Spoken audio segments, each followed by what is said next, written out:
नमस्कार मंडळी, गेले 2 महिने झाले आपल्या चॅनलवरती एकही व्हिडिओ नव्हता। त्याचं कारण म्हणजे अतिवृष्टीमुळे आपल्या शेतात कोणताही भाजीपाला शिल्लक राहिला नव्हता। सर्व भाजीपाल्याचं नुकसान झालेलं होतं।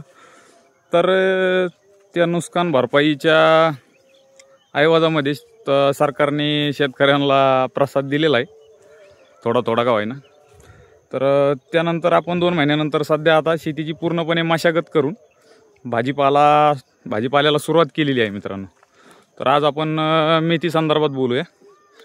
तर हे आपलं मेथीचं पीक 2 गादी वाफेमध्ये आपण 5 किलो मेथी टाकलेली आहे। 40-40 फुटाचे वाफे आहेत। तर मित्रांनो,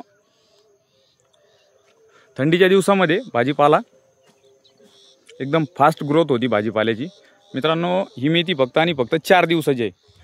4 दिवस झालेले मेथीला, बघू शकताय एकदम क्लिअर। आणि त्या साईडला करडी आणि पलीकडल्या साईडला धने आहेत। तर सर्वात अगोदर मेथी उगून निघलेली आहे, त्यानंतर करडी उगतात आणि त्यानंतर धने। मेथीला 3 दिवस लागतात जमिनीच्या वरती यायला, आणि करडीला 4 ते 5 दिवस, आणि कोथिंबीर धन्याला 8 दिवस लागतात मित्रांनो। तर थंडीच्या दिवसामध्ये सर्वात झटपट येणारं पीक, सर्वात झटपट येणारी भाजी म्हणजे मेथी आहे। बघू शकता मित्रांनो, निव्वळ आणि निव्वळ 20 ते 25 दिवसामध्ये आपलं मेथीचं पीक हार्वेस्टिंगला थंडीच्या दिवसामध्ये येतं।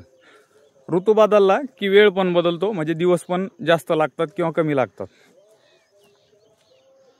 त्या साईडला झेंडू आहे आपले। यंदा काही झेंडूचे पैसे झालेले नाही आहेत, कारण झेंडूचं नुकसान जास्त होतं, आणि शेतकरी वर्गाचं पण शेतीमालाचं नुकसान झाल्यामुळे यंदा मार्केट झेंडूचं एकदम थंड राहिलेलं आहे मित्रांनो।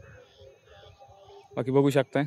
आणि यापुढे आपले भाजीपाल्याचे व्हिडिओ सातत्याने आपल्या चॅनलवरती चालू राहणार आहे, त्यामुळे आपल्या चॅनलला फॉलो आणि सबस्क्राईब नक्की करून घ्या मित्रांनो।